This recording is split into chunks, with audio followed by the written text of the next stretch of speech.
Really. Sounds good. Oh, it's bloody intense. Yeah. Fills the ears. I haven't used these ones before. Yeah, that's good. Nice. Nice. Sweet as. So, we're after 8 o'clock. Yeah. You've been in the gym, brother? Yeah, the sauna, it's pretty addictive. Yeah, I had like a half-hour workout before I came, and then my boys only came up and did the sauna with me. So Yeah, where are you doing that at? Ocean Spa. Nice. Yeah, no, it's doing wonders, for the mind, body and soul. Been 9 days in a row. Wow. If you don't count the weekend that we've just been farming. We'll get to that. Yeah. When did you start touring and how did you get into that? Well, I had a flatmate prior to the ones I have now who were she was really into the sauna, and I never considered it to be good for the soul. Mm-hmm. I just thought that it was a hot room that everybody went into and just talk shit for a couple of hours to get out of their reality, get away from their life or whatever. But then I did some research and realised how good it was for the soul, and for the body as well. And I mean, overall, I really just want to get into working out and fixing a bit of the weight, getting on the health buzz, bro. Yeah. Get my surfing up and all that. Right. So yeah. So what have you found so far that's benefited you from sauna? Oh man, heaps, just general, like thinking in my day. I'll get back into my car after a main sauna session, and all the worries and all the fears and anxieties that I had prior, they would just kind of sweat away in the sauna, and I'd get in my car and drive away and feel $1,000. Go buy some fucking veggies and cook up a stir fry, So it's just done wonders, and overall for working out and stuff, I think it does something, loosens the muscles or helps sweat out toxins, which would help with hydration and replacing all the bad with the good. Yeah. So it's doing really well for me so far. Nice. And so what were you training tonight? So I started up on the treadmill. I always do the treadmill, so I go, bear in mind I'm just starting out, so I'm not really on the old squats or the old deadlifts or anything yet, but I'll definitely work up to that.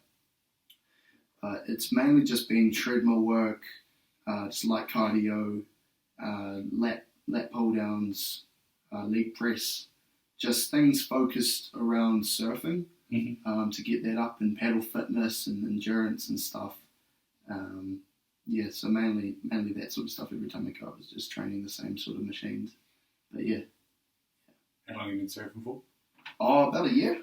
Oh, nice. Yeah, a year and a bit now. How's that journey going, man? That's fucking cool. Fucking awesome.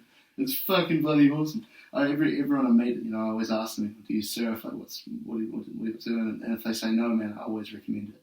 It's the best feeling, like just getting out there into the water and surfing. It's unreal. I went out to my barbecue the other day, and I don't know if you know, but there's been heaps of sharks sighted around there lately. And fuck, man, like I was alone by myself, and there were like 1/2-foot waves, like clear glass, and I was just sitting out there. I was like, fuck, is this worth it? Is this worth an amputee and trip to A&E or something? So I was just chilling out there, and fuck, I was paddling back in because there were like pissile waves. And I swear I saw this shadow move horizontally under my board. I swear to God, it might have been the paranoid, but I was fucking paddling. I was like, no, fuck this. So got back in, just did the old fucking Sphinx, like plank on my board on the way back in. Because I was like, fuck this, man. Like, waiting in the water, like, fuck, I'm going to get back to my car. I want to see another day. Mate, we had old Bondi Rescue on the other night, and there's a father at Bondi now that just sends his drone up all the time, and just that's a good idea. She sees sharks and the what are they? Humpback whales that cruise on past Sydney up to where I used to live in Bellin and Northern Rivers, and they'd like get right in close into Bondi, and he had this picture of a dude on a surfboard and little tail whipped his foot. Oh shit! Which was exciting. Oh, that's intense. Everyone was out of the water, but I think if you've got the drone up above there, you soon realise that you're not alone. Which I don't know if that's reassuring or threatening. I don't know if I'd want to see the drone footage or not. It's it's kind of a touch and go. I definitely want to in Waipariki because apparently there's just so many sharks swarming that I'd be like, is there anything I need to worry about? If so, let me know. Yeah. But yeah, I guess that's just one of the risks that you have to take as a surfer. Yeah. You know, people get chomped sometimes, but not as much as people like to let off. Yeah. You know, it's actually pretty uncommon. Yeah, where I was, Ballina, it's kind of near Byron. They had an unfortunate event, I think, 3 years earlier. Dude lost his legs. My mate who was up there was one of the first on the scene. He wasn't too great, but yeah, they had a chopper that would go from, I think, north of Byron all the way down past us, down to the next beach. And you'd be out on the beach and just watch this thing float on by, and you're like, are you going to rig a siren at me, or is it good today? Yeah. No, it's super scary, I mean, a lot of sharks apparently leave you alone because they smell the iron on your body. Yeah. And they go, oh, I don't want to fuck with that because, you know, they can't really take the iron. So if they chomp you off and they taste the blood, they go, oh, no, none of that. You know, they're looking for fish and whatnot. Yeah. But some sharks are just straight dickheads, you know. So, like bull sharks, man, they'll come after you, you know. They're straight, yeah. And then there was the other problem with Ballina. There's a big river. Apparently, bull sharks used to go up the river a bit. So it was kind of like an unrun thing, like going for an actual swim in the river was a bit of a no-no. But yeah, dolphins are going there too. Yeah. So when did you move over from Aussie? So I had a year there. That was 2017 to 2018, and then Cool. came here May 2018. Cool. Yeah, nice. Hung out in Havelock for just under a year, and we stayed out near Tahina and then back here for since the end of August. So Oh, bloody it's been 6 or 7 months. Yeah. It'll be my 4th year this year. Yeah. In the Bay. Where'd you come from? Wellies. Wellington. Yeah, man. Grew up there pretty much. Was born in Nelson, and then we moved up to Wellington when I was 5. Moved up to Glasgow for the first 4 years of my life, and then moved back. And grew up in Wellington, went to school there, met a girl, came up here, fell in love with the place, and then broke up with the girl, and I'm still here. Is what it is. Yeah. So no, I couldn't be more stoked to be meeting the people that I've been meeting, and the opportunities that have been given out on the silver platter, man. It's like, it really proved to me, you know, as long as you're doing what you love, then opportunities will come, and you got to take them. So what were you doing in Wellington? You decided to up sticks. I just finished school. Yeah. Year 13, passed, got my NCA, got my UE, and I was about to head off to uni. I was going to go to Massey and do the music course there. But then I met Paya, and she basically just told me, you know, uni's bullshit and all this stuff, and you know, I was like, fuck yeah, no, I agree. Just keen to you know, whatever pleases you. So moved up with her. I was young and 17, and just keen to see something new, I suppose. I wasn't really too keen to stick around the city. Found it was, after you stay in a place a little bit too long, it gets a little bit claustrophobic, especially like a hub, a hub that Wellington is. There's not really anywhere you can branch up to in Wellington. It's just a city. So, yeah, it's pretty much why. So what was your sort of like friend group like leaving the year? Were they going their separate ways, and had that sort of collapsed, or? Not really. I mean, my mates in Bali's, I don't keep in touch with a lot of them anymore. I keep in touch with a few of them, but those are the few that have kind of branched out and started working full time or gone travelling up and down the country. Kind of the ones that are on the same page as me when I left school. But the others I haven't really seen much of, but they're doing their own thing, you know. Yeah. It just is what it is, you know. The more you grow, the more people come in and out of your life. Yeah. So, yeah, it's pretty crazy. They're not the reason I left, though. No, music was like a back burner thing for me, and I just kind of wanted to go and explore the world. Yeah. I had no idea that music was going to be the thing that I'd find in Napier and carry on doing. Yeah. So I sort of messaged you the other week being like, yeah, we got a Spotify, and then fucking just look at the bio. Yeah. There it goes. Mate, where did you find your voice, bro? It's fucking cool. Oh, man. Thank you. Oh, man. I don't know. I think it must have been around 11. Right, nice. Yeah, because I learnt Stairway to Heaven on guitar. Yeah. My mum gave me gave me this guitar book for Christmas and let me use her guitar when I was about 8. And for 3 years, I would just learn songs and learn how to strum. My sister taught me Three Little Birds on guitar, and my brother taught me a little bit of stuff too. And then it came to the point where I wanted to perform and I wanted to show people that weren't just my family. So I went out to the Wellington Streets on Cuba Street and started busking and learned to Stairway to Heaven, and I remember just playing that over and over and over again. But I wasn't singing, so it got to the point where I thought, fuck it, I might as well just try singing. And from then on, I haven't stopped. Nice. Yeah. People started giving me more money, and I was like, oh, yeah, well, this can't be too bad. Yeah, singing has its merits. So, was your household quite musical then? Yeah, definitely. Yeah. Dad's a Z drummer. Yeah. Drumming for 50 years, and Mum used to sing in a choir and play the guitar. Also a music head. And my brother's a producer, slash rapper. This. There you go. But he drummed as well. Dad gave him a drum kit when he was a kid, and my sister's just super into music as well. But I was definitely the singer-songwriter of the family. Cool. I was the one who stuck there and enjoyed writing folky lyrics and poets and poems and all that sort of stuff. But definitely a musical family.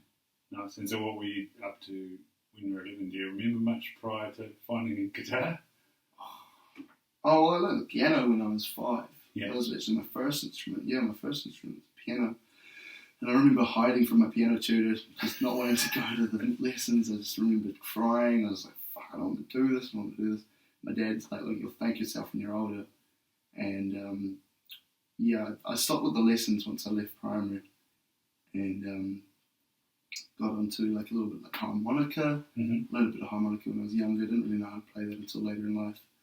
And actually, I remember distinctly when I was 5 hitting a snare in music class, and it was like my first, it was electives, and I must have been 5, 6, and I remember hitting a snare and just going, what the fuck is that? Like, that's a sick sound. What is that? So I was hitting it over and over again, and my dad was like stoked as, he's like, oh yes, I'm getting another drummer in the family. But I just couldn't keep the rhythm. I couldn't keep a beat on the drum kit, and I still can't to this day. Yeah. So I found piano naturally and went on to guitar after that, and then started writing my own songs. So it's been a fucking journey, man. Fucking hell of a journey. Yeah. So you said you were going to go to university and do music. What was your sort of musical theory, musical history sort of knowledge prior to that? Fuck all. Fuck all. Did you do it at school or not? Yeah, I was terrible though. I was real lost at it, and thank God I had an awesome music teacher, because he just let us off the hook. He was like, look, I know that you guys aren't classical musicians, I know you guys aren't jazz musicians, so just fucking thrash a drum kit, play the bass, strum the fuck out of the guitar, and I'll give you excellence. So I passed with excellence in music, which I totally fucking condemn, man. I think man, if you know how to read music, then that's sick as. But it's all about the soul, man. It's all about the soul, brother. Yeah. All about the feel. So, yeah. So how does that contrast to like being singer-songwriter, writing your own stuff, getting lyrics down, getting that sound, getting the chords up, and then dealing with your brother in terms of production? Wow. I mean, it's a whole process, Yeah. It all starts with it starts with a strum of a chord that you really like, and then a melody that you also really like. And then the whole writing process is fucking up. What did you say, the difference between my brother and I, or? Well, yeah, a little bit. Like, you're sort of going for basically that feel, that sound, those things you like, to then, let's lay this out. Yeah, it all kind of starts with a bit of I guess sitting with yourself. I've tried to write songs with people in the room, and it just doesn't work, It only works if I'm really close to the person, or they're songwriters too. Like, for instance, the SUNZ boys. Like, I can write a song with those boys in the room. But yeah, it's definitely a whole process of sitting with yourself, thinking what type of song do you want to write, what message do you want to get across. And this is totally in my own opinion, my own journey with songwriting. But I've definitely found that there's a lot of hurdles you have to go over within yourself to write something that you're happy with. Mm-hmm. Because a lot of the time you can go, write a dope verse and a sick chorus and then go, fuck yeah, now what next? And then you're just writing words that rhyme and you're just trying to match that first verse, but it's not really working. So that's when I get to the point where I'm like, am I happy with the song so far? Yes, okay. So I'll go away for a bit, just let it be, and then I'll let it come to me naturally. And that's definitely my process with that. But, pardon me, if I'm not happy with it, then, I'll just put it. Yeah. But the production as well, it's a whole other process too. That's when you got to use your noodle a little bit. A lot of trial and error with that one. Yeah. And so you said when it came to doing the drums, your timing was no good. Well, that's the best thing about production, mate. You can just enter it in. So I was about to say. Put them mouse, yeah. Oh, MIDI, yeah. No, I'm just not very good at I can do like hand percussion and whatnot, but the old sticks, man, and the foot pedals as well. I reckon if I gave it a crack, I could probably crack it, but just don't have the patience, I suppose. Yeah. And I like instruments that make noise and make like a nicer noise than just boom crash. Yeah. Sorry to all the drummers out there. have you had to go looping things around? Oh yeah. I used to have a loop pedal.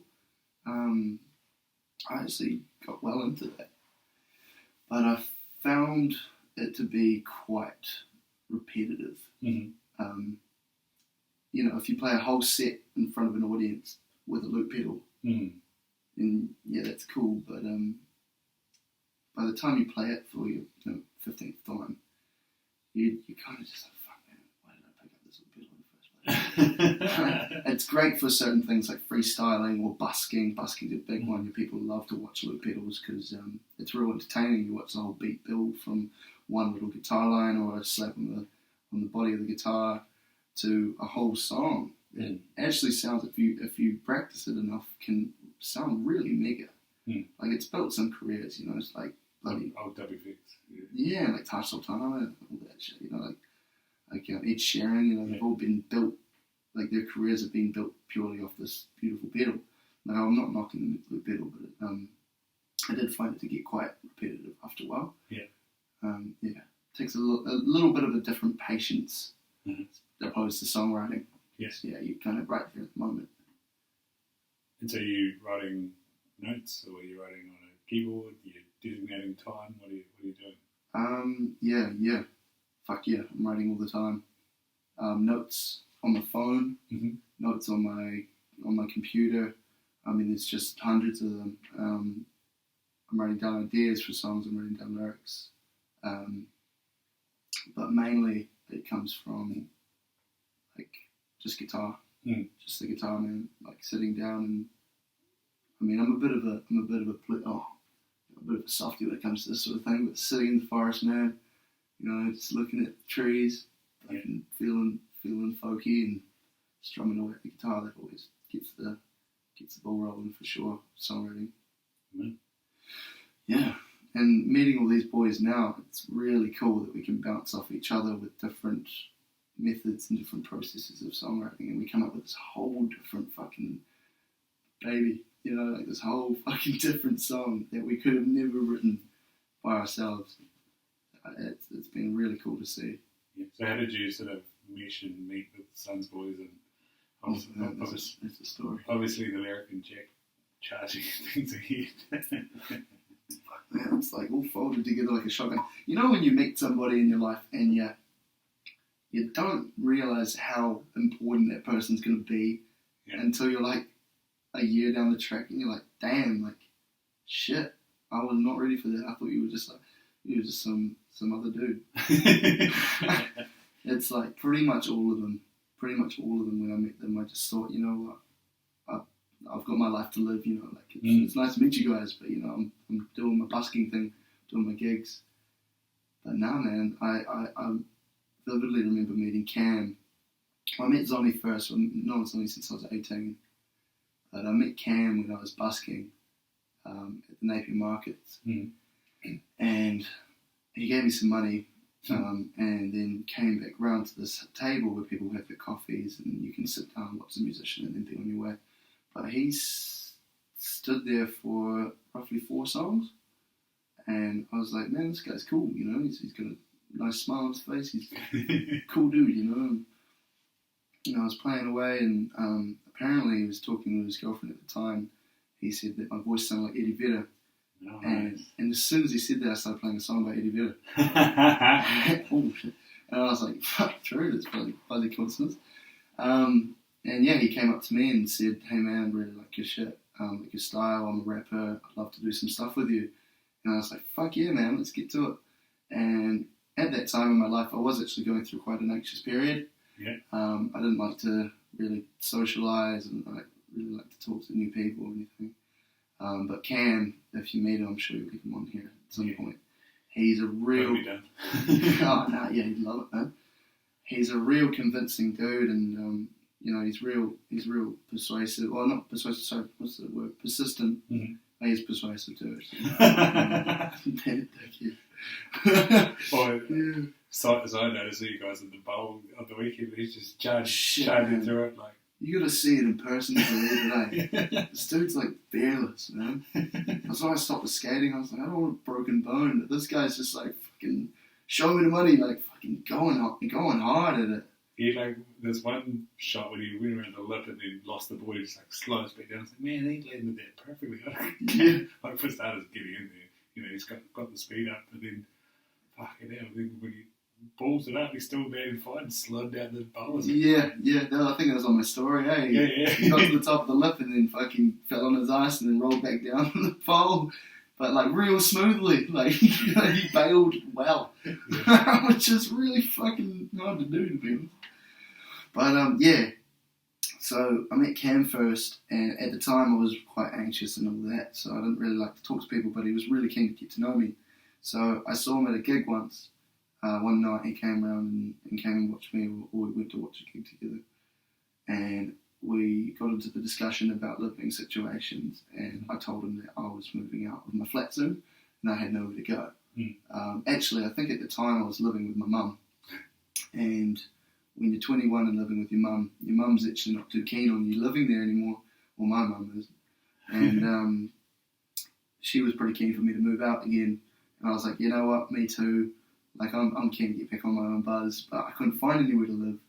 So I was telling that to Cam, and with no hesitation, he's just like, oh, fuck, come move in with me, and you can live there for a month, like rent-free, make some tunes with me, and let's get to know each other. And straight away I was like, fucking, yo, like, that's insane. Like, what an insane opportunity to be presented. So I moved in with him. And, yeah, so we became mates from then on. But while I was there, he brought around his buddy Seamus. And, you know, I'd seen Seamus on SoundCloud and, purely SoundCloud and listened to some of his stuff. And I was like, damn, this guy's really good. But, I'd love to produce his stuff, like try and produce some of his stuff someday, or like get a producer in from, because you know, like that's a whole other ballgame with music. You can have the lyrics and the soul and everything, but the production value is what a lot of people are looking for in the industry nowadays. So, hats off to Seamus. He's been going at it, you know, trying to learn Logic and whatnot.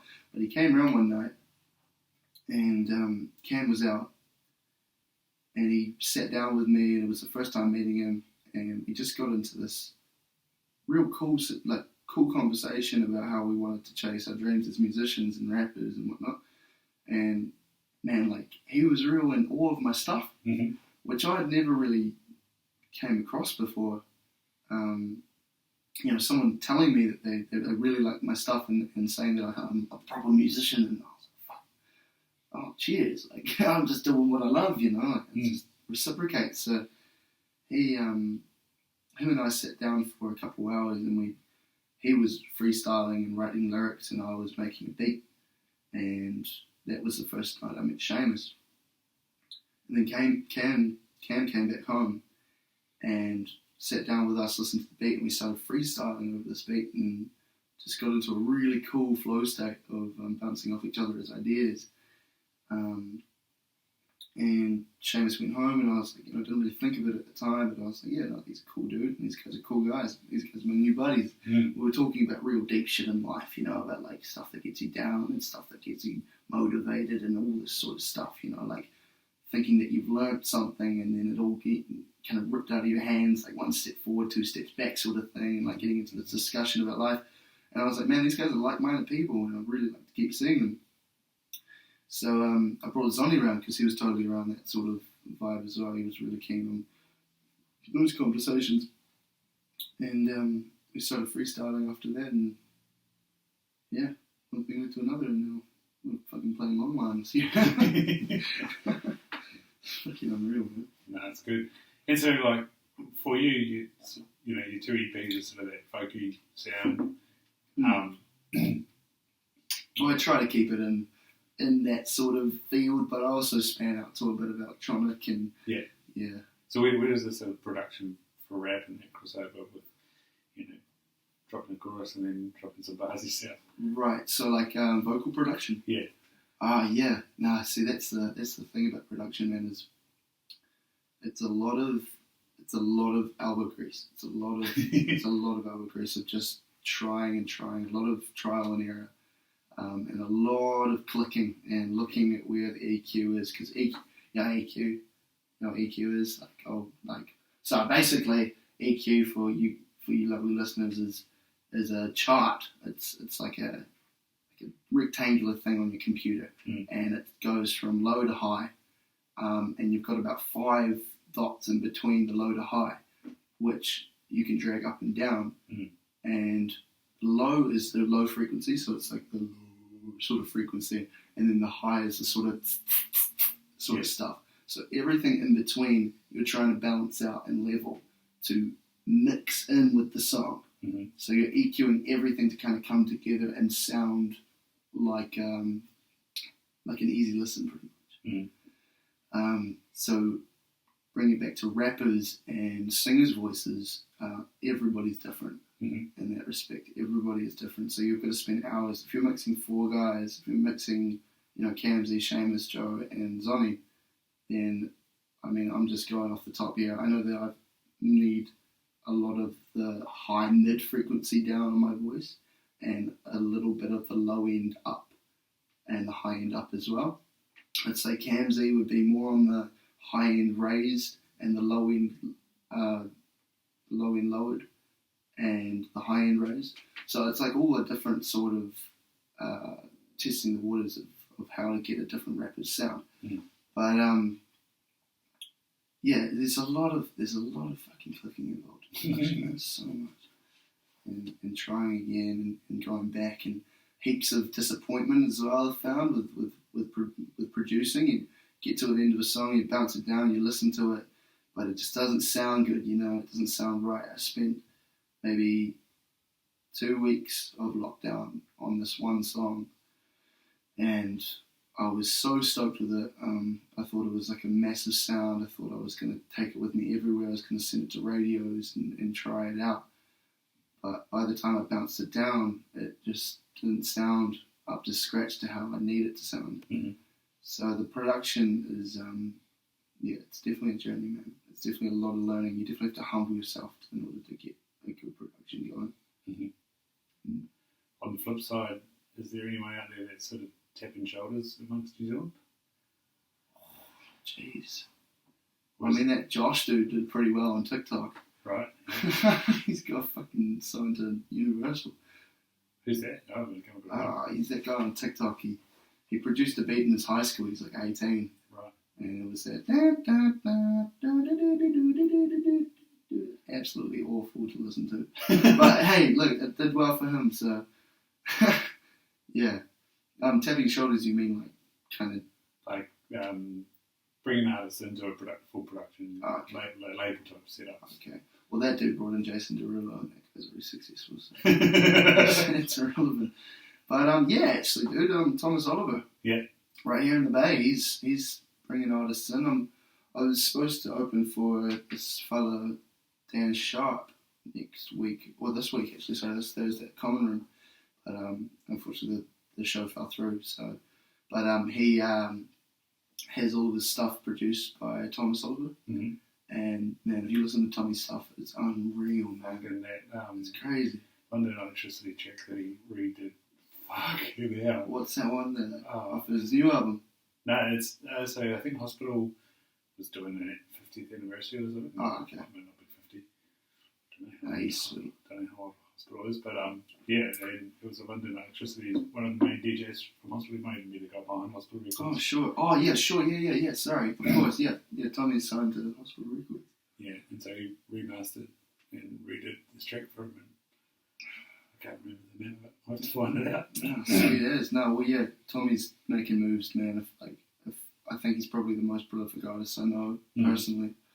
And it's really cool to sit down and have a talk with him. He actually explained production really well, the journey of production, actually. Mm-hmm. He said, like, heaps of times I'll be using compressor at my age, and he'd be like, fucking, what am I doing here? Compressor is just, he's so lost with that, and then, you go through so many albums and so many songs trying to get this compressor sussed out, but then one day it just all clicked. Mm-hmm. And he's like, oh, I know why I'm using this. It's like you do it enough times, your brain naturally molds to the swing of things. Mm-hmm. And yeah, I think that was just a really good thing to take away. I was like, fuck yeah, that's right. elbow grease. The more you do it, the more accustomed you get to it. Mm-hmm. So yeah, like that, he passes on not only his own production to artists, but wisdom and knowledge. Mm. So big ups to you, Tommy, if you're listening. Yeah, nice. And so what's it like having a dude like that around the bay now again? Like you say, just meeting a bunch of guys, and you guys, Thomas Oliver. Yeah. What's that doing for the future of Joey? Fuck, man. Well, because I was a big fan of Tommy before I met him. And still am, met him and he's a dickhead, so not anymore. No, yeah, I was seeing this girl a couple of years back, and she gifted me a CD of his, Thomas Oliver Band, and I put it on one day when I was cleaning the house, and then couldn't stop listening to it. Fucking lost it now. Can't find it, which is pissing me off because he doesn't have it on any other platform. But it definitely got me keen on his music. And I met his girlfriend at that weekend festival, and she said, oh yeah, I'm here by myself, but my boyfriend's back home or whatever. I was like, oh, Trevor, who's your boyfriend?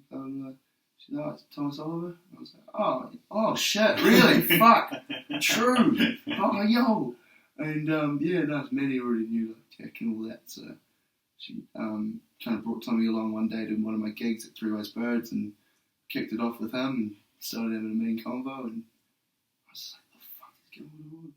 I love this guy. I love his music. This is crazy. And to have him pass off knowledge and things that he's done that he's both stoked with and not so happy with in his career, is just amazing to me, to have that opportunity to talk to an artist that's doing exactly what I want to be doing is unreal. So it's definitely opened my eyes up to possibility and how important it is to never let yourself believe that all you've been doing is for nothing. I think it's really made me realise that I should definitely keep going. Your best days are your stress days. Yeah. So you said James came to you saying hey bro, you're a real artist. You've got these 2 EPs out there. What was sort of the place where you created those? Collection of songs. So I think the first song I wrote that was on the first album, The Evolution Theory, must have been 17. Yeah, ages ago now. Well, not really. 4 years. After last year, everything seems ages ago. Yeah, fuck. Yeah. How was that for you? It was weird. Yeah, so I just separated from my partner, and so it's no longer hanging out with my daughter, no longer putting her to bed every night, and whole different ball game, eh? Yeah. Switch ups, yeah. So I was out on my mate's farm, and then old Cindy gets on the TV and says, "Shutting it down," and so that sort of gave me, what was that? 6 weeks of little foray. Yeah. To sort of think while pulling that fence posts and refencing and cuz he can't stay on my farm for lockdown. It'll be mean. putting out salt blocks, and I had my bow there, so I was doing a little bit of rabbit shooting. Oh, sick, man. Yeah. So you were into your hunting, man. Yeah, so That's cool. I sort of had that, but yeah, there's like, especially Easter, I had big plans to go see my daughter and that sort of stuff. That was pretty crushing, and then it was kind of like Anzac Day, shot the gap up there and had some time with her for little 3, and then it was back to work and back to reality. And it's like, fuck. I was like, Anzac Day has just been fucking year ago. Yeah. Jeez, ages, eh? And so then I was like, trying to figure out, what's a time period for going up there, what's feasible, what's viable. I got sort of bossed a little bit in training for an ultra marathon, and then all of a sudden it was January, and it's like, whoa. Jeez, yeah. By far. It was, eh? It was just, and yeah, January was like festivals, we saw a sub-focus in that dimension and friction in the mount, and then went on down to Wanaka and Invercargill, Dunedin, Christchurch, sort of thing. Did all that travelling, get it out of your system. Yeah, saw the families and stuff like that, and did my run, and then came back and I was like, right, 2021, what the fuck do we do now? Yeah. We're all going into it like, fuck, it's just going to be a worse 2020. And now, the vaccine's out, and man, if you actually, it's so buzzy. I was listening to this podcast. I think it must have been Joe Rogan, because I only listen to it. I'm such a fool. No. But I was listening to a podcast of him and somebody else, and before the lockdown, and they were talking about. So I think it might have was been. that Hotels? Fuck, that one was scary. No, the scientist. Yeah. And he was just basically like matter-of-factly saying how fucked we were as humanity. Yeah. I was going down to my mate's wedding in Marlborough and had that on, and that was kind of like iffy at that point in time. Now listen to this thing, it's like, oh Jesus Christ. Yeah. This ain't gonna go well. And yeah, at the wedding there was a couple that were from the UK, and I was just kind of like, should you be here? And then like the next week it's like that bluff wedding that blows up with people. I was just like, okay. The tool concert with two people at the fucking virus. Including Maynard. Yeah. Fuck yeah. Yeah, it's fucked. So I just remember listening to it the other day and how different humanity sounded before and now, like how people have changed over lockdown, what lockdown's done to people, because we had it good. We had it 6 weeks, and people around the world had it for fucking years. Still going. It's still fucking going. Like, how's America looking? Like, America's weird, they're like, yeah, you can go to a bar and order a drink, but you can't, like, drink outside. You can't, I don't even know what it was. It's like, you can't dance, but you can go outside and smoke. You can go inside and sit down, but you have to have your mask on. You don't have to have your mask on outside. Or when you're eating. Or when you're eating. But if you go to the toilet, you got to put it back on. Yeah. When you're eating, it just goes away. It's all good. You've been on an airplane? I have 4, yeah. Is that what you mean? No. Oh, no. No time for that. It's weird, especially because I had my daughter, and it's kind of like, so she doesn't have to wear a mask, but I do. What is the logic in that? It's strange. And it was quite confronting as well, because we sort of, I've been at the concert in the Mount with people, slamming it against the barrier and just screaming, and, the UK guys being like, this is fucking amazing, can't believe this. I think it was their second gig that I'd done, so they was starting to get into their work. Right. And then, picked her up in Bookie, we drove up to the airport, parked the car, and he got to the van to take us to the airport, and it's like, wear a mask. I'm like, oh shit, don't have a mask. No, for fuck's sake. That's pretty pathetic, to be honest. I mean, it's really the best shot that we can do to get everybody to oblige, Yeah. It's like the easiest thing, to put a mask on. That's the best you can do. You can't get everybody to wash your hands. Yeah. You can't get everybody to scan their phones when they go in. I'm guilty of that, to be honest. Yeah. Pardon me. Putting on a mask, it's like the easiest way. Public transport, you want to ride the bus, you got to put on a mask now. Yeah. They still doing that down here, do they? I think they do it in in Wellington. Yeah. Relatively sure they do it in Wellington. Yeah, I see the buses go past work, and there's not usually anyone on them, so it's because I've usually done the drop off instead of no one left. I don't know if they do it in Napier. I saw a school bus go by today, and no one was wearing masks. But yeah. School is another thing, people going back to school in level 3 and all that. I think they're going back to school. Level 2. Level 2. They went back to school. It was weird at work. Like we had this massive uptick in kids that their reading had just fallen off. That would be the worst for the parents of like 7-year-old kids. Yeah. Where they're just getting momentum in their learning, and then video games. Yeah. Well, it was also like lots of teenage girls there. Speaking about anxiousness, they had just got ramped up to a level where they just couldn't engage in their work anymore. Yeah. While they're on lockdown, they were forced to work on a screen, which was gives people shit out of headaches, and then they got back to school and that sort of relaxed out, but they were just, it just wired everyone up so much that lots of people were having difficulty. No, the way humanity's going, and that we got so pushed out to our progression in such an ugly way, I feel, with COVID. Everybody became, at first in lockdown, everyone's like, what, we're all in this together, we can all get through this. But then it kind of turned sour, the whole, like, George Floyd died. The Black Rights Movement started, more than it has been past, or in the recent past. And people just started to get, ugly online, TikTok boosted up video games and all that. Like, it was just screens, people were living inside in their screens, living in their little safe place with their dopamine machine. It's just absolutely, I think that's actually another reason why I started working out. It's because I've always been one to look around and go, what the fuck is going on? Like, holy shit, like everyone's on their phones, even my parents are addicted, my mates are addicted, I'm addicted, everybody's addicted to their screens. Yeah. And, you can't stop it. It's the way that humanity's going. But, goddamn, I want to fucking experience life like how my parents did before, before it's too late. And we've got fucking screens attached to our fucking skin, which is probably going to happen sooner or later. But yeah, COVID definitely pushed us out into that sort of ether. Do you check in on your Facebook much? All the time, man. Yeah. All the fucking time. So are you getting COVID memories at the moment? Oh, yeah. I am, heaps. Just me making stew. And I was by myself for COVID, for the lockdown. So I was going meditating, I was playing Red Dead Redemption 2, great game, if you haven't played it.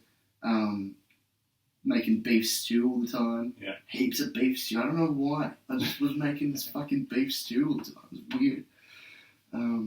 How were you doing your shopping? I just going to Pack and Serve. Yeah. Yeah, barefoot, no mask.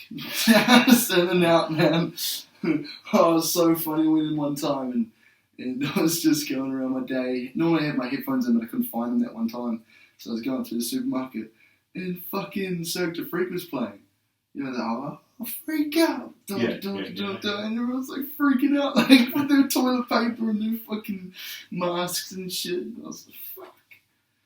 How about yourself? Did you do any shopping? No, so we were on the farm, and so my mate's girlfriend, she'd get a Wapukaro weekly at the most.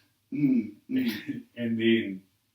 it came to Anzac Day, which wasn't quite level 3 yet. And I went to the Pick and Save in Tomatia, and it was just like, I was buzzed out, Like, just to be in a car park for starters, I was like, holy shit, I'm parked right beside someone. And then we had to queue up to get your trolley. That's right. And it was like walking in, the trolley's soaked with water. Yeah. Sometimes they'd be like, what the hell? They'd give you a thing to wipe your trolley with, and then you'd have to go use a hand sanitizer.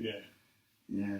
Yeah, and so then that was that. And then I drove to Pukekohe and, past like 4 or 5 cop cars at Taupo. There was, at that main roundabout north of Taupo, there was about 3 cops rigged up. But they didn't really care about the traffic. I think they were going to go do something. True. Yeah, something like that, or drugs or gigs, or I don't know what the current conditions are like in Taupo, but yeah, they were caring about traffic, that's for sure. And yeah, then got to Pukekohe, and yeah, that was that. And it was just kind of like, oh, that was strange, Yeah, I remember my mate telling me that he got stopped on the way up to Bayview because he was going to see his mate, and they made him turn back. Yeah. And he couldn't even see anybody. I remember my favourite time of the day was when I was skating. I'd smoke a bit of joint and go skate down the Marine Parade in Napier at about 8 o'clock at night. Yeah. And since, no one was out there with no cars on the road, so I could use the beautiful smooth tarmac that had just been put in. Always. Yeah, and just fucking surf the road, go around to this loop around Napier, end up at Zonnie's house, and go talk to him, or if he wasn't around, then he was, but I didn't want to bother them. Yeah. Go back to mine and Skype my mates. Found that was the coolest part about COVID, was that you actually got together with your mates again, and you actually be like, oh, how's it going? Let's have a chat. This is pretty crazy, right? What a strange time we're living in. For a bit, and then I guess everybody got a bit antisocial again. TikTok grew, and Instagram Reels. Everybody's got those bloody endless scroll of algorithm that makes you glued to your screen. And it's just changed, eh? Everything's just changed. It's strange. Yeah, it's you don't look at your screen time. I did today, and it's like, oh, that's bad. Oh fuck, dude! It's like, oh, it's sus today. Sorry, I shouldn't be checking my phone on the podcast feed. What have we got? There you go, settings, eh? Yeah. Your screen time. You might show up, like, it gave me a notification. I was like, Jesus, 4 hours? That's not good. 4 hours? Yeah. Daily average is 2 hours and 40 minutes. Shit, you're doing real good. That's pretty good. Yeah, man. I was expecting way more. Yeah, and this was the daily average after I plummeted my daily average over the weekend. Mm. Yeah. So it freaks me out, man. Like, I'll be scrolling on Reels, I'll be like, ugh, and I'll be like, catch myself, and then I'll be like, fuck that. Yeah. And I'm gonna go make some nice dinner for tonight, meal prep, or I'm gonna go to the gym. Yeah. So Reels is getting you on Instagram. Fuck yeah. Yeah. Is it getting you? Do you have TikTok? Nah, had to delete it. Yeah. So basically, But yeah, I've still got it though, because I'm on fucking Reels and they just take their TikTok video off and put it on Instagram, so it's like, no, fuck. And Instagram is worse, I reckon, than TikTok, because you know what you're getting into when you go onto TikTok. You know all too well. But Instagram, they plant it like seeds, like bombs. They put a really enticing video as a reel on your feed, and you go, "Wow, that's cool." So you watch it again. Yeah. That's cool, and then it stops and it doesn't play it again. It goes, show more reels. So you go, oh, okay, start scrolling, and then you're hooked, and that's how they get you. I'll send a funny reel to my mate. Here you go, bro. So it takes them 2 reels, and they watch it. Oh, that's funny. What's the next one? Mm. And it's just hooking people onto it. It's fucked, man. It's actually freaking me out. Do you think Instagram has their algorithm better on Reels than TikTok does? Yeah. Yeah, I do. Because TikTok, it's just shit. Like, there's a lot of people whoring out TikTok. Heaps of people, yeah. Yeah, I think Instagram actually really searches your interests in your posts and what you talk about in your captions or something, because I have several... In your messages, oh, you reckon? I'm getting ads from my messages of like... Oh, yeah, man. Have you ever done the old test saying something out loud? Yeah. And then it pops up? Yeah. Man, I bought this bag of lollies from Countdown that was international. It was called Squashies, right? I've never heard of them in my life, I was like, oh, fuck yeah, I'll buy a bag of Squashies. And I bring them to the Pacer stage last Thursday. Yeah. And I was handing them out. Oh, hey, and Jack's girlfriend's British, so I was like, hey, you know Squashies, right? And she's like, yeah, I know Squashies. So I give everybody one. And then, don't think about it, finish the packet, go home, go on YouTube, and then boom, Squashies for sale. Just like box of Squashies, bag, cola flavour, raspberry flavour. I'm like, what the fuck? This is fucked, man.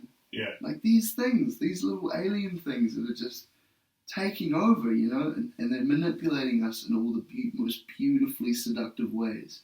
They answer to all the receptors that a human being has. It's pretty crazy. It's almost like I want to see what happens next. Yeah. So how much of Neuralink have you listened to? Neuralink, what's that? So that's what Elon Musk kind of thinks, that he's going to drill a chip into your head and you're going to be able to basically download but in your head. So like have Wikipedia and Google in your head. Fuck that guy, man. Oh, Jesus. Oh, I don't know. Like I know it's the way to go, but I guess I'm just super keen to get back to the old Woodstock days, man. I'd love to experience it. Yeah. Jeez, really, that dude's got a brain on him. Yeah. I love watching this podcast with Joe Rogan, and I love the way he thinks, and I love the things that he's doing. Jeez, it's gonna really create a whole different humanity, eh? He was on Saturday Night Live. I think might even be last Saturday night, I guess. Yeah, true. Fucking hell.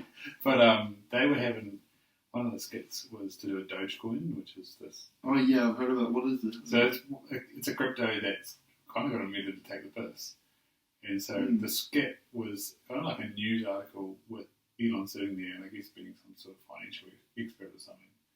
And they're kind of like, oh, Dogecoin's going really well, it's really fascinating, it's had all this growth. And then they're like, the other anchor would be like, so what is Dogecoin? What is it?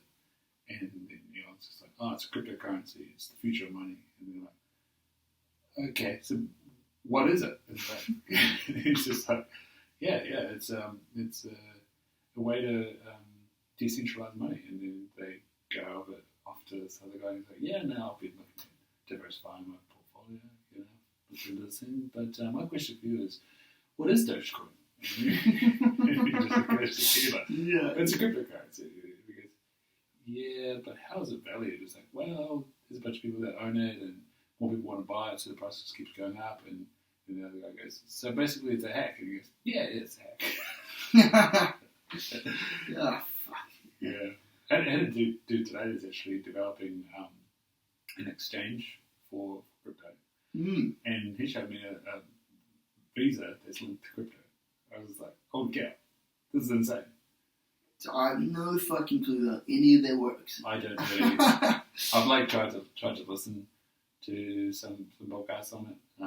There's some guys called The Investors. I think every Wednesday they do a Bitcoin one. And like I've listened to this one about Decentralized Finance, so they're called DeFi, and they basically you bank your crypto with them. They pay you interest on your crypto as well as the value of your crypto. So you're still getting like the fluctuations of the So basically, are they basically creating a cashless environment? Yeah, but then they're leaning out based on the crypto that they hold. And so they're leaning, I think they've got to be, they've got to fund up. They've got to have a lot of asset or something. It was way over my head. I've never done economics at like sixth form accounting. Oh man, that's better than I ever did. I was fucking smoking joints with my mates doing it in the music room. I don't know what the fuck you're talking about. Yeah, so it's just like, that was one thing that I did sort of start looking at with COVID. It was kind of, at the time I sort of signed up to these strength and conditioning coaches, which is a weird place to find out about finance. But at the same time, I had this sort of symposium over a whole weekend via, I think they used a thing called like Workspace or Workshop or something like that. And yeah, it was just video conferencing. It was pretty neat. Right. But some of those lectures were on sort of crypto and gold and silver, and I was like, what the fuck? This sounds real, like speculating and all that sort of stuff.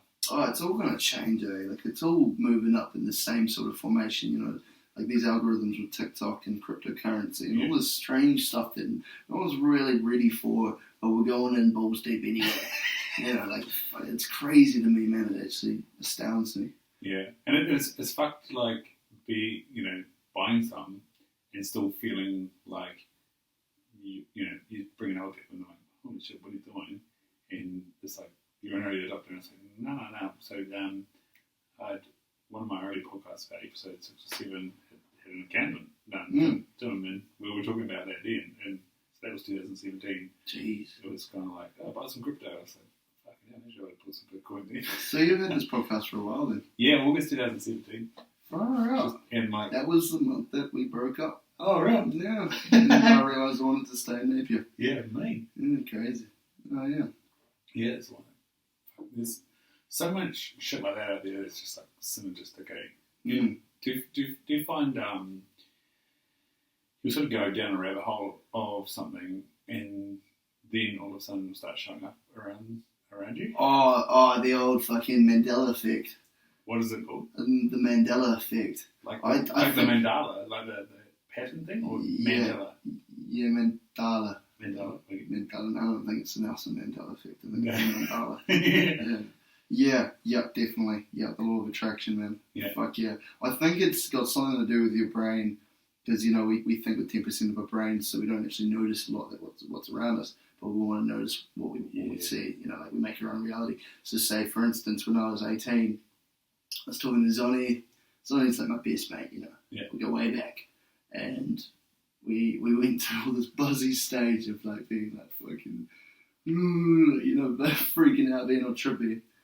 And his mum was real into the law of attraction. Mm-hmm.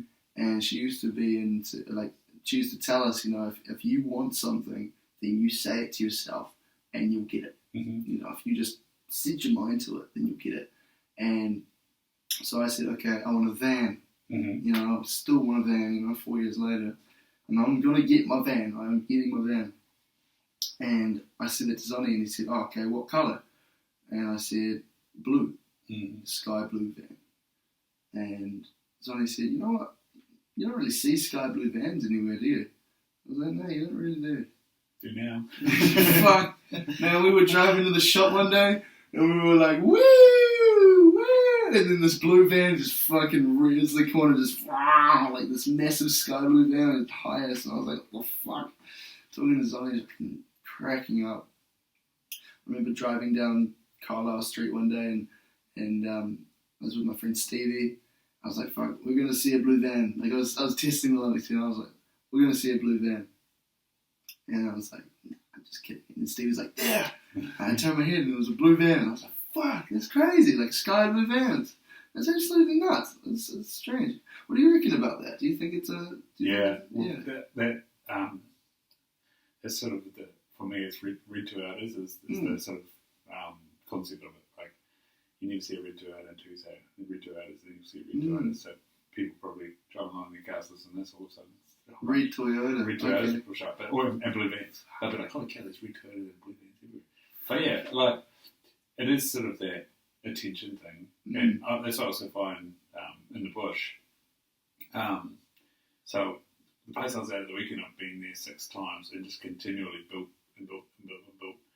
and got sort of quite intimate now with the way that all the little gaps and things sort of work and interconnect. And sure.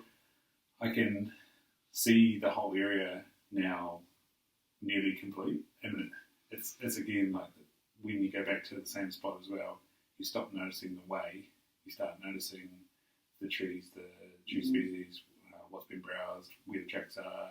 Right. Strange. So you get in tune with the forest more in finding animals. You just see what's been taken away since your last visit. Man, that's true, eh? And like, when was it? 2 weeks ago, I went down the Untitled because the weather was crap up here. Well, I think Hawke's Bay itself stayed fine, but the ranges were just getting hammered. Right. And so even though I was walking in the dark on Saturday night, I could just see like all this deadfall. I was like, hey, that was that storm 2 weeks ago. And same, one of the spots ago, I walked through some carnage here, and it had all been flat, and it was carnage. And I was like, man, this is all different. And yeah, it's good time. So like, I think that's where that skill comes from, is probably in tracking or looking for threats as well. So say you're living in the jungle, watching out for something that's not the same. And when you're looking for animals, you sort of have you'll to glass, so look through binoculars, and you'll look at the whole scene, and you'll try and print everything that's normal in there. And then you can sort of find yourself not even looking with your binoculars, and then you'll see something that's different, and you put them up, and then there'll be an animal.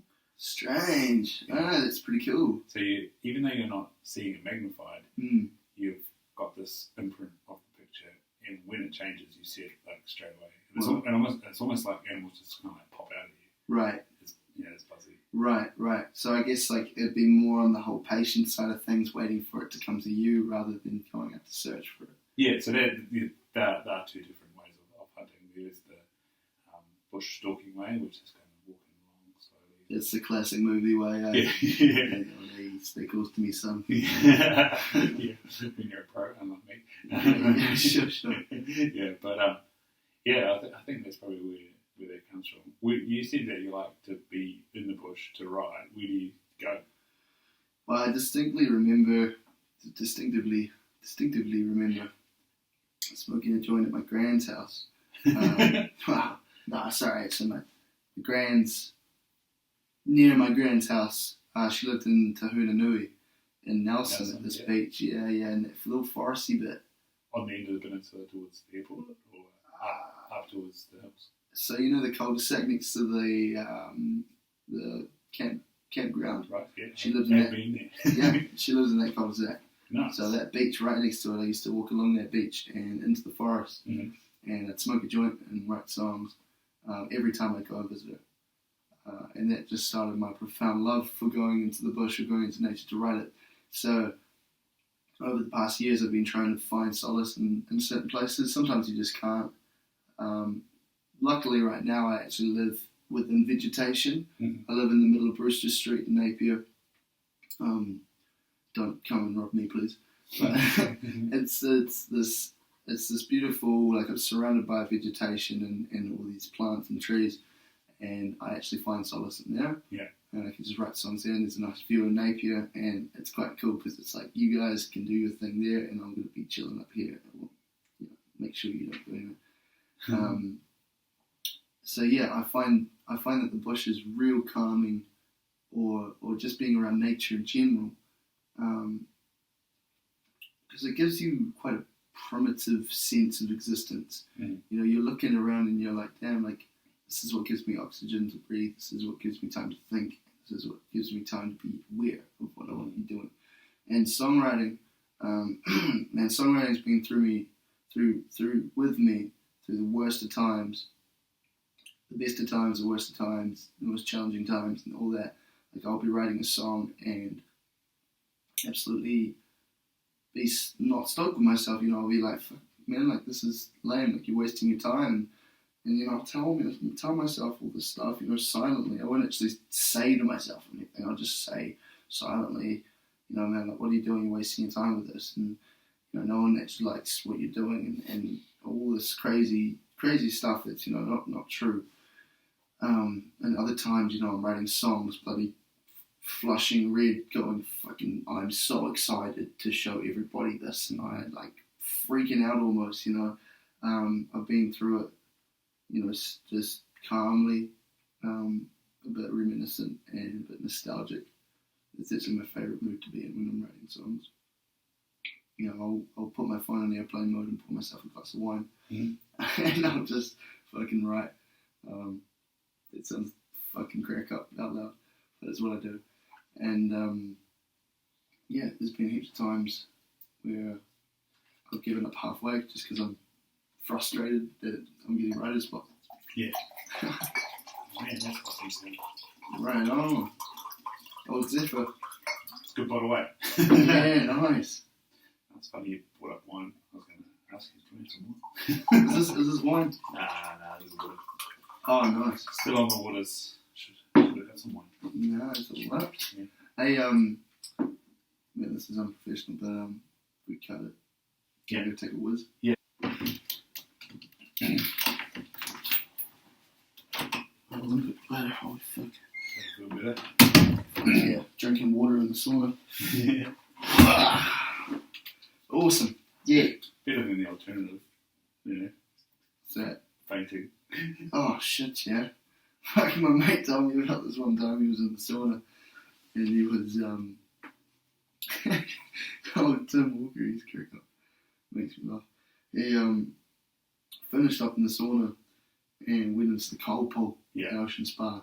And he dove in and straight away he wanted to see how long he could hold his breath underwater. Fucking almost fainted, eh? Yeah.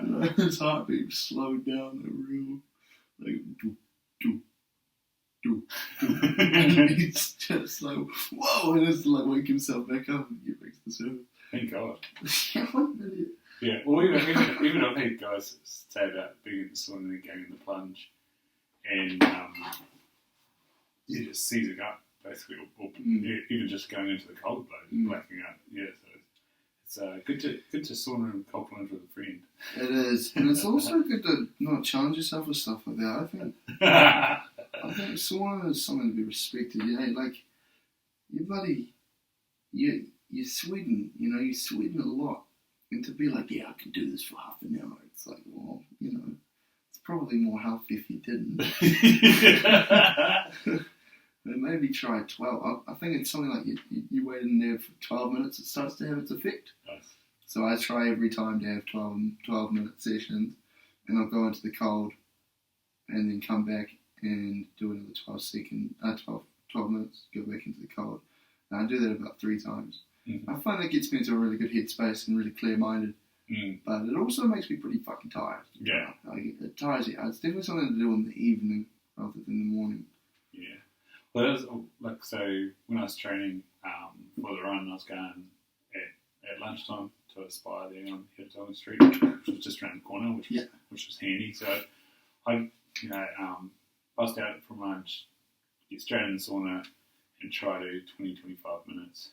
True, just straight up. Yeah. Some days someone would have cranked a whole bunch of water on the coals, so it'd be stonking in there. And then other days it'd be quite cold, like no one would be. So it was a steam sauna?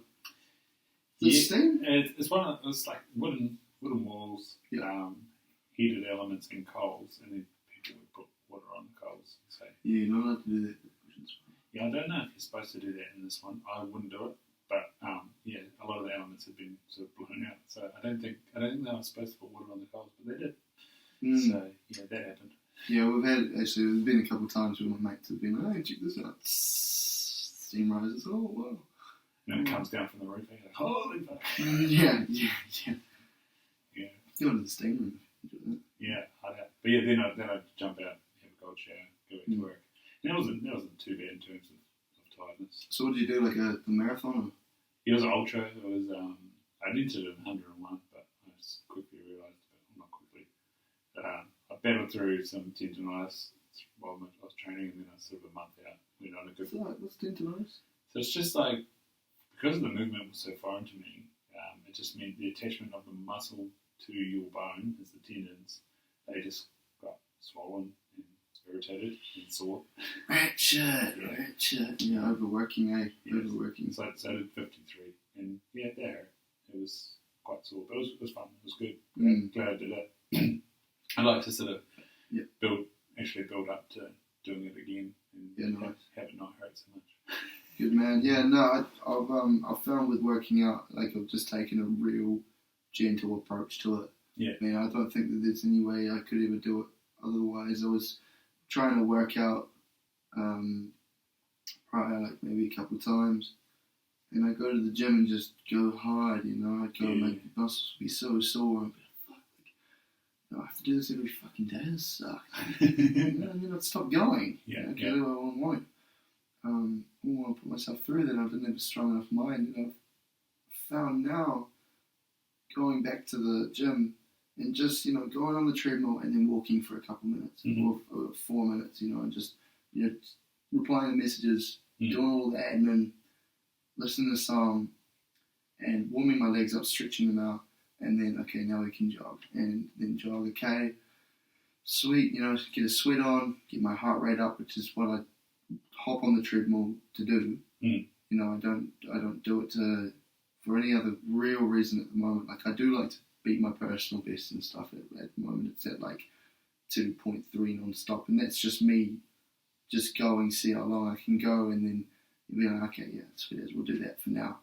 And then I go into the weights, which is for me the biggest part of my journey with health and fitness. I really want to get stronger and more comfortable and known in the gym, or more familiar, I should say.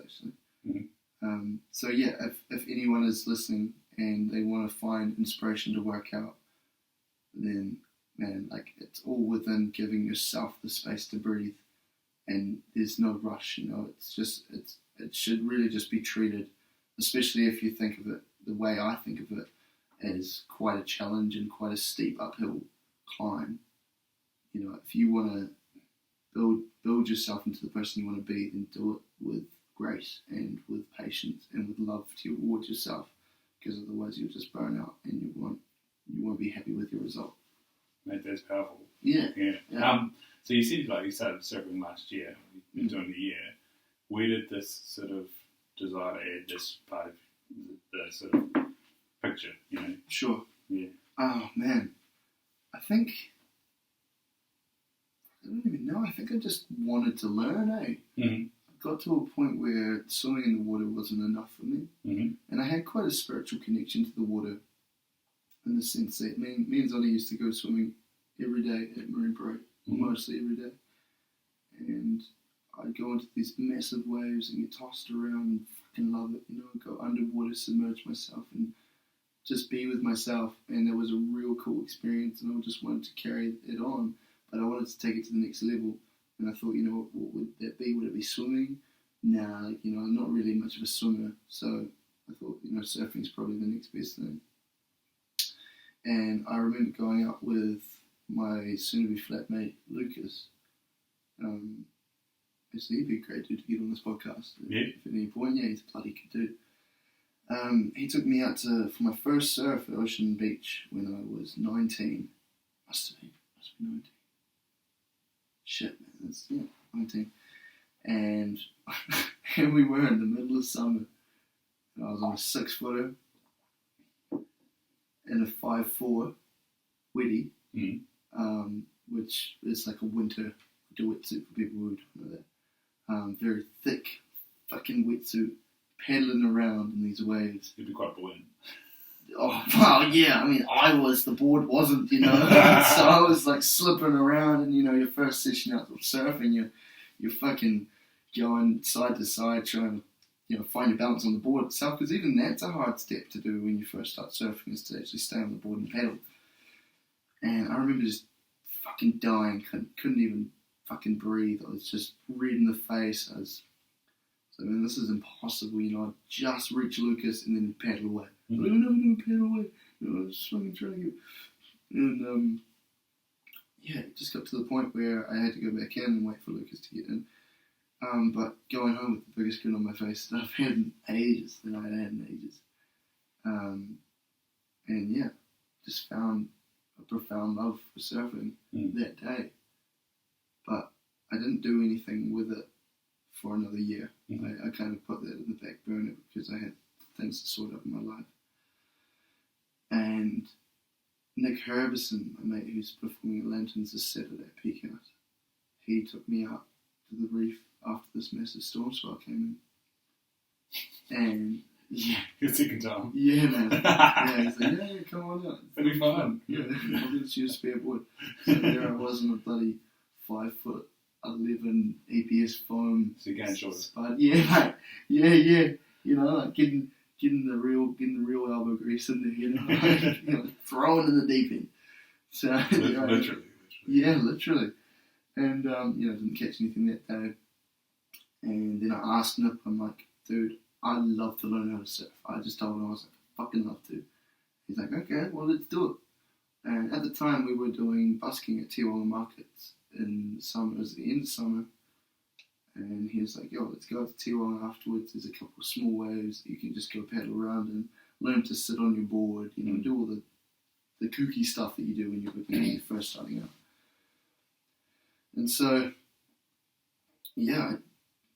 I think that was the evening that my whole life changed, because I would go out every single day after that. And I'd be borrowing my mate's surfboards from left, right and centre, just trying to find a surfboard to go out and find these waves. And I'd go out, even if I didn't catch anything, I'd still have the best time, just because I knew that I was progressing towards something that I was going to love for the rest of my life, man. And it's to the point now where, I've caught a 5-footer left-hand break, I'm goofy, so I'm going front side, man. We do. Yeah, dude, pound it. Fuck yeah, we stick together, us goofs. Boom. fucking Raglan, man, Whale Bay, just going up and down this face, highlining, just getting up to the lip and doing little turns. Like, the best feeling I've ever had in my life. You're gliding on this beautiful blue piece of glass folding over you and in front of you at the same time, just gliding on this eggshell, on this egg white, like a raw egg white, just flying through the universe. And it's an indescribable feeling, it's the best feeling in the world. And for me to stick through those first, pretty hellish sessions to now where paddling's a breeze, standing up is, still a little bit of a go there, but and getting to a point where I can actually ride a wave. It's probably what's been pushing me to help with this whole working out, because I've just been shown, I've proven myself that I can get from A to B. Nice. If I set my mind to it. Okay. Yeah. I love that. I'm still in search of that first wave, but no, it's... Oh, dude. It's for real. It's the best fucking feeling. Yeah, there's a surfboard here. Must ask the family. So, do you use it? Yeah. Oh, dude, it's a main board. Yeah, it looks like a 6'2", maybe. Yeah. Need we need to use it. Oh, dude, well, we gotta go out sometime. Yeah, that would fit me there. Yeah, but like, it's funny you're talking about like the patience and the love for working out. I've sort of got this, and it's been good doing something completely different like ultra running. Like something that my body's not used to, and so I had to be a beginner. And it's the same as surfing. Like, right. Growing up in Invercargill, like I swam till I was about 15, and then I played water polo after that, and then like we used to go bodyboarding out at the Reedy Beach. It's not really the best surfing beach; it's just gigantic. So it's just sure. Yeah. Where Paliki gets like that sometimes as well. It's closed now, don't you? Yeah. And so, and then to grab a longboard and try to get out there and get, as you say, get bowled around. Oh fuck yeah! Yeah, you gotta eat shit, man. It's you're like paddling on and most of the time who can surf or could surf, he's like, oh you were too late, oh you were too early. And I was like, when was it? Yeah. And it felt like Pigoon Sarah Marshall like do this. yeah. That's it. But yeah, like it's the same. Yeah, people probably look at me going hunting like, what the fuck are you up to? Like you don't shoot anything. And it's like, nah, it's not even about. No, it's not about that. Yeah, it's the experience, and it's also the chapter, man. Yeah, it's that living that chapter of I'll get there. But you got to enjoy that. You got to enjoy that session. You got to enjoy those flops in the water. You got to enjoy that walking back in with fucking sore feet from the rocks, and you fucking hate the shit. Go home and cry and fucking go get some ice cream and shit. Yeah, you gotta love those days. Yeah, man. Like today, I didn't even want to go to the gym. I just finished fucking 5 hours of this labour work that I'm doing for my mate's mum. Digging holes, digging dirt over, putting compost back on. And just in the sun. It was 26 degrees. It was scorching today. Fucking it was cool. weird. Pretty cool. Like, shot Hawke's Bay, but, I wasn't ready. I was wearing a jersey. I was wearing a beanie. I was digging holes, being like, fuck, Jesus Christ. So I didn't even want it, and my car was getting repaired, and I had to get a new muffler for my car. Yeah, it was $250, not too bad. Yeah, well, he welded through my old one, trying to fix the mount, and he accidentally welded through, so I'd imagine it was a discount. But, I had a couple beers with my mate while I was waiting for my car to get done, and then I was like, fuck, got my car back, and thought, can't be bothered going to the gym, I'll get this podcast tonight, I might just go and have a nap beforehand. Yeah. But then I was like, fuck it, I've got everything in my car, I'm driving, I'm in town, let's just go to the gym. And I got there, I was like, fuck it, just go on the treadmill, do a K. That's all you need to do. So I got on the treadmill, did a K. Alright, sweet, you done that. Now just go do some lat pull downs. Easy. Yeah. Go down, did the lat pull downs. Did 3 sets of 10. Nice. Is that right? Yeah, 3 sets of 10.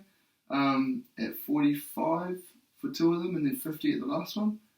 And I found the more I just kind of went, just do it, just fuck it, why not?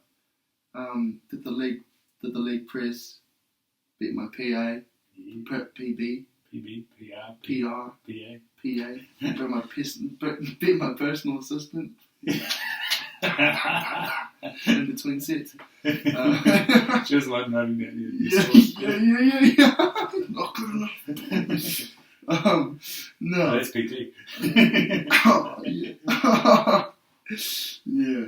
No, yeah, and just kept going, Just did things that I wouldn't normally do. And I think it was just that initial flare of discipline that led on to that want for more discipline. Shit, yeah. You know, it kind of grows in you the more you let yourself be disciplined by yourself. It's the same as like giving up the weed and the alcohol and the ciggies, man. Like, I was bad for the weed for ages, Not so much anymore. But, yeah, it's just that whole, carrot. I've used elbow-grease like fucking 30 times this podcast. Sticks and carrots. Sticks and carrots, man. It's just the whole sticks and carrots that just keep going, Yeah. So, you're talking about doing lots of reps, like in the gym, in the sauna, in the waves, obviously with music, with production and things. You said you used elbow-grease a lot. How have you sort of found that affect this anxiety that you came up with? How would you describe your anxiety a couple of years ago? Fuck, man. Oh, jeez. Yeah, so surfing's been a massive one, first off, for anxiety cure. It's like the most natural high, and the most incredible feeling when you get back in from the water and you've just done that. You just conquered that wave. And, conversations don't seem so hard anymore. When you've just fucking surfed a sick wave. The music for me, I have to watch out for. Because that actually, to a lot of people's surprise, can be a reason for my anxiety. A lot of the time. Why is that? Well, I mean, for starters, I play a lot of gigs, which means dealing with a lot of people. Yeah. And you're dealing with a lot of people with the same energy that we're using right now, talking face to face. Yeah. Because you're singing, you're using a lot of that downtime that you would normally have on a Friday night to yourself, or that that you'd be spending with your mates. But I'm providing a sort of vibe that people are there to watch. You're just basically a pawn for their good time. And at first I thought, fuck, there's nothing better I want to be doing than playing my music. And I'm just being real with you at the moment. Yeah. Like, every job's a shit job, and sometimes you get it, you get it real good because you get interested in your job again and you're having fun. And sometimes you fucking hate it. And I found that music was probably the source of my anxiety for a long time. And it wasn't until I brought in the surfing and just recently the working out and also these mates, these SUNZ boys, that my anxiety started to become factors or things that I'm not happy with in myself, and not things that I was doing or not doing. So now that I'm getting my body moving, and I'm beating personal bests, and I'm evolving as a human being, these things that used to look so big, like the way that I'd reply to people or the way that I'd walk down the street and think, they just go away, and it's because they turn into something else. Anxiety would turn into, I don't want to say problems, but they turn into uprises of things I wasn't aware of about myself before, because it was just anxiety. But now it's, I need to be more punctual to work, or I need to be more disciplined. I need to stop the smoking. I need to stop so much drinking. And I found that, and I need to fucking slow down with my music. That was the biggest one. Was I need to fucking watch out for my music. I need to really take care of that, because that's mine. No one can really take that from me. And it's one thing for somebody to call you talented, but it's another for somebody to sit down and look at you and say, you're a fucking inspiration. And which is what Seamus did, what Cam and Tony did, and that's when I started working out and all that, I did realise I was overdoing it a little bit. I was putting too much strain on myself. And so therefore, I began doing things that would help me. So I wouldn't be showing up late for a gig. Mm-hmm. I'd be showing up an hour early, so I could get set up in 20 minutes and then have 40 minutes to just meet the bar staff, meet the venue, chill out, write down some songs I wanted to play, reply to messages, put it on my story, like, oh, yeah, I'm playing this gig, come on down, have a drink and just chill, and it just wasn't so bad anymore. It was just work. It was just playing music to people and playing songs. And the production, I had to give that a rest as well because I was putting too much strain and expectation on myself. So I think, the working out and the surfing became the reason to my freedom. It's because I was focusing on a good thing about myself way too much, which was my music. I was focusing way too much. I was putting my whole life towards it. I was going, this is the only thing that's going to make me happy. Yeah. I was wrong. Too much weight on that thing. Exactly. Yeah, you can't have too much of a good thing. Exactly right, bro. Nice. And so, with the sort of anxious thoughts originally, was that kind of like the bad side of attraction? Of that law of attraction, like the definitely, bro. Yeah. Definitely. Like you were concentrating so much on the negative and escalating out of the negative, including this broad base of 100%, issues. bro. Yeah, 100%.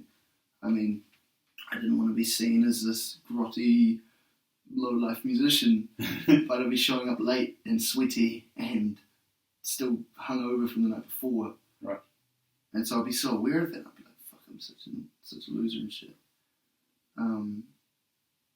Is that what you mean? Yeah. Like the bad side of it. Yeah, bad side of attraction for sure. Yeah. And the whole, like, oh, I'm going to gain weight if I keep eating like this. Fuck yeah, you are. So stop fucking eating like that. What are you doing? Mm-hmm. And I wouldn't. I'd just be in my room, deliver easy, boom, boom, done on this fucking thing. Yeah. Uber Eats. Yeah. So, you said when you were 11, you went out into Wellington, Cooper Street, and started playing guitar and then started singing. Sure. What's it like now? Like, I said on Hill on the street outside Common Room a couple of weeks ago. Like, Did you say hi? You were Heaps of people. Oh, sure. You were into it. Sure. I think you were changing songs. I mean, yeah, that's No worries. No, I'm not offended. Yeah. What's it like being out there now busking compared to, like you say, working, doing gig, being headlining? What's it like now? Yeah. Like, what's busking like? Oh, busking's easy, man. It's piss easy. Like, fuck. It's probably one of the more fun parts of music. Cool. Because people are walking past and you're just that dude on the street playing music. And I really like that. And you got a microphone now, I didn't have a microphone before. Yeah. I actually don't like busking without one. Mm-hmm.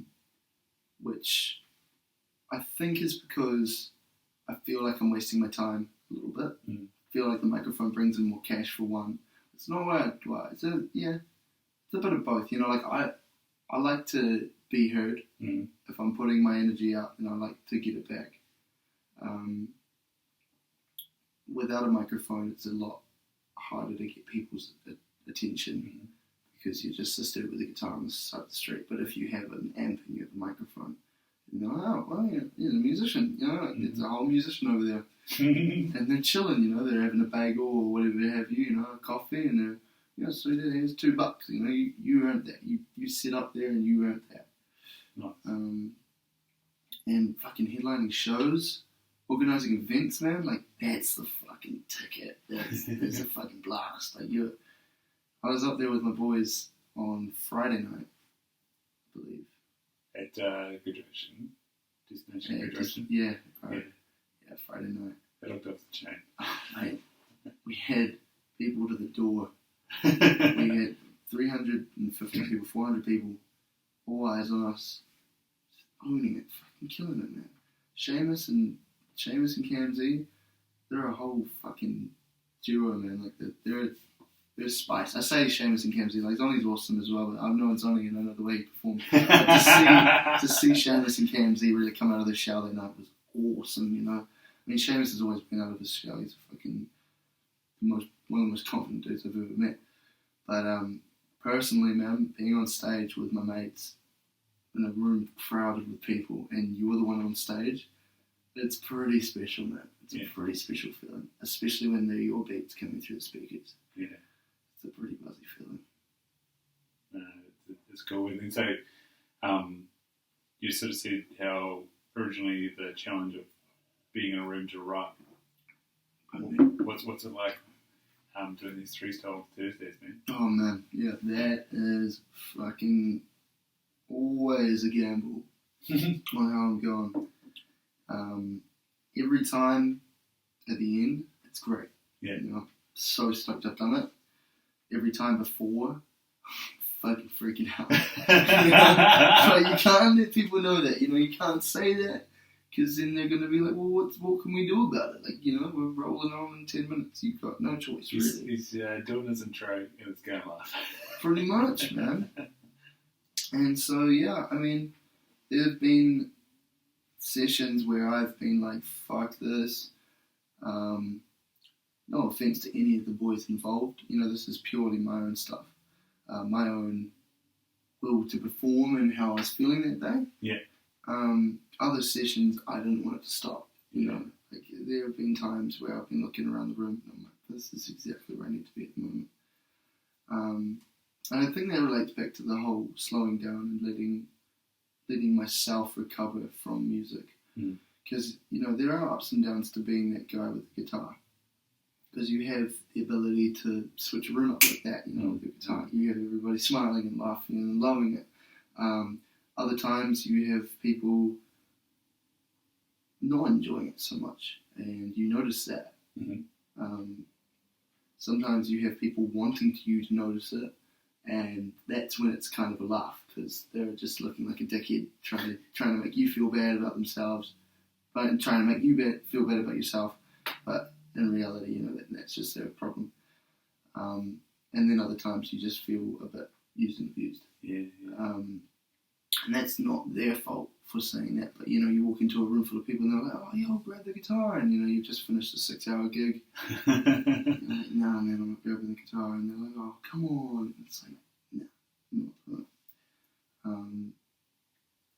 So I guess as the dude with the guitar on Freestyle Thursdays, yeah, it's always a gamble on how it goes for me.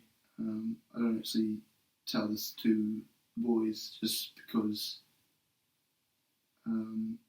it seems small after I've done it. You know, it seems too small to bring up, because it is. You know, like we're all on our own path, and it's, you know, I have to keep reminding myself it is part of the 10,000 hours. Yeah. You don't know until you try it. I would way rather push past this and do it than not do it. Because once I'm home and I haven't gone, I'll be like, well, what am I doing here? Like I could be on a live stream, working with my boys to a destination, you know, and that's kind of like what you did today, going to the gym, eh? Exactly, bro. Exactly. You're getting small reps of doing those uncomfortable things. Yeah, and it matters so much more when it's your family, you know, going forward. I think that's the thing that keeps me going, man, is knowing that you have a part to play, so play it. Because before you know it, you can't, you know. You got to take every opportunity that comes, man. Like even coming on this podcast, I knew this was going to be fucking awesome. I love podcasts, man. I love listening to them, and I've been on one before.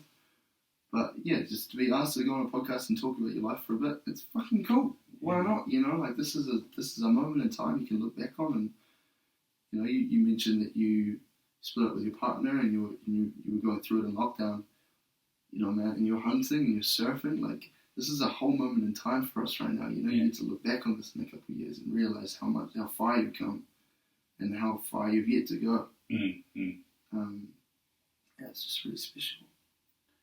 That's a really, really good thought, and like you just said, anxiety sometimes about, well, what fucking could happen. Yeah. But it's also what could happen. Well, yeah, man. Like anxiety is literally you complaining because you're not in control. Yeah. You're complaining silently. To yourself. To yourself, to no one else. You just go, oh, I'm not in control. And then it turns into this empty strain of fear, Mm. which doesn't help anything. It doesn't help anything. It doesn't even, well, if anything, it doesn't help anything. So is the surfing and the training and the sauna, is that just like as well little bits of control, things that you committed to and you did? Well, yeah, because if I am going through life, like I'm not Tommy Chong, right? Like I can't fucking. Who's that? Tommy Chong. Yeah. Old fucking Cheech and Chong. Oh, Cheech and Chong, right? Yeah. Yeah. Tommy Chong, he breathes through life like Snoop Dogg, he's not in control, man, but he is, like he's Snoop Dogg, he sees the doggy dog, You didn't get it by accident, not Snoop. Nah, he's a smart guy, but that's what I mean. I'm not them, so I'm not super chill of not being in control and just seeing how things play out. I do need a little bit of that, and if I didn't have the working out and the surfing, then I'd feel a lot less in control of my emotions. And, being a songwriter, dude, I'm sensitive as fuck. Yeah. Fuck, man, we all are. All songwriters, we're sensitive, narcissistic empaths. Yeah. Like, that's what we are, and it's just how we are. So I need a little bit of control in my day, and I need a little bit of time to myself. I need a lot of time to myself to recharge my batteries, and to actually think about what I'm doing and how I want to execute it. So what's for you? What's the come down like after those 48 hours? Pace the stage, the van, the night. What did you used to do afterwards and get back? Oh yeah. Did you step up for the mountain biking too? Oh yeah, bro. Yeah, I was there. It was fucking sick. It was really cool to see. We were chilling on top of the hill, and Jack and all them, they were going around and doing the flow, and then went down to the bottom and did the jump. But you couldn't see the gap. I didn't actually realise there was a gap. Yeah. Dude, we got down to the bottom, and I was like stoned and a little bit drunk still. With Cam, man. And we were astonished at the gap. It was fucking huge. You took the Land Rover. Yeah. And some. Yeah. That was just the track. Yeah, I just watched, before you showed up, Jack's bloody GoPro. And then was it Jussie down? Yeah. Jussie getting good shots. Jussie jumped in the back of the Land Rover, and Cam was fucking driving, bottle of tequila deep. Fucking absolutely off his chops. Trying to drive this fucking 1989 Land Rover sort of thing. Absolutely. It's a collector's item, I think. Yeah, it's fucking dope. Inside one. But, it's sort of funny. But, to witness that firsthand was a real cool opportunity, and that's what I mean, like just being there in the moment. The come down afterwards, I actually really enjoyed it. I went to slept for 14 hours. That's awesome. Woke up to a Skype call from my sister and my niece. Yeah. And it was great. You're like, didn't have a hangover or anything. You're like, man, that was awesome. And this is awesome. Pretty much, man. I think that to what, the 10th of May. Yeah. So we're on. Yeah, I must have slept all day Saturday, pretty much. Went to the gym. Did I go? No. Sorry. We got back Saturday night. That's right. We got back Saturday night. I had a fucking deli roast meal. I was like, I ain't cooking tonight. Lamb deli roast. Let's go. In my car, watching Ricky Gervais do stand up, just eating this lamb roast. Fucking going. That was epic. Went to sleep for 14 hours. Skyped my sister. And then Sunday, went to the gym. Yeah. Worked that all off. Saunaed. Went to my mates to do some production. And watched Suits on Netflix. And just basically just self-care, Yeah. Self-care for sure. You just can't think of when characters doing the dream. Meatloaf! Meatloaf! I never know what you do back there. All time. Fuck yeah. Yeah. So good that he crashed his funerals. Fucking hell. Tell you he's on next level. Oh man. But he's like, the girl's crying. He's like, it's okay. Like pointing there. So good. Will Ferrell, who's out the gate. Yeah, man. No, yeah. Fucking love them. Grew up with them. My dad loved them. Oh, good. Yeah. Nah, Anchorman, bro. Oh. Yeah, so for Anchorman, so I did my first year in Dunedin, in Auckland. Then went down to Dunedin, so I was a little bit like you. I was sleeping on my mate's couch because I didn't have a flat. I found out on Waitangi Day, and I think, that might have been Monday or Tuesday, and then the next weekend was the start of the week. And so I was like, right, guess I'm going to Dunedin. Okay, yeah. So yeah, I was crashing on my mate's couch, and it was O week, right? And it was like, well, there's no classes for a week. What are we going to do all day? So I bought Superbad and Anchorman. Oosh, and so for the whole 2 weeks, we'd get up, dust ourselves off, shower. We probably went to the gym. Late enough, I don't know. Yeah. We still do our athletes. Yeah, sure. Not here anyway. But we'd chuck it on, and then we'd chuck it on Superbad. Superbad is all the time. Then we'd chuck it on Anchorman again. So yeah. The next day we'd chuck on Superbad, Anchorman, maybe Superbad again. And it got to the stage where we were watching Anchorman, and it was like, you're not allowed to say any quote or else you got drink. That's great, bro. That's awesome, yeah. So yeah, I think I watched it about 20 times in 2 weeks. They're not bad movies to watch over and over. I'm the same with fucking Anchorman, eh? Yeah. Oh, you whooped the Bears. Why did you do that? No. Oh, no. Yeah, it's so good, man. Sweet, Joey. It's getting late. Where do people find you, brother? Spotify. Yeah. So Joe Cole on Spotify, Joeisafungi. You're the only one? I think so, bro, but I'm not on the cinematography side of things. Yeah. Old Joe Cole, the English actor who plays John Shelby in Peaky Blinders. There's Ashley Cole, and I reckon there was a Joe Cole footballer too. Could be wrong. Oh, yeah, he played for Chelsea. Right. Chelsea, yes. Yeah. Yeah, I thought that was right. Yeah, Joe Cole. And Instagram is Joeisafungi, spelled Fungi, the mushroom. Yeah. Thought of that myself. And yeah, pretty much just look out for me in Hawke's Bay and follow SUNZ as well. SUNZ, SUNZ, something Ultra New Zealand. Coming for you. So, what keeps you in flow, brother? Keeps me in flow. What, 3 words? Oh, just whatever. Ah, man, okay. If it's 3 words, then that's good. No, what keeps me in flow is always looking forward to what's coming next and checking up on your mates, because your mates are special, even if that's your mum. Nice. Yeah. Brilliant, brother. Sweet as. Thanks for having me, bro. Awesome. Nice, man. Goofy feet. Yeah, fuck yeah. Let's go. We're taking over. What's up? Yeah. Awesome, bro. Fucking sick.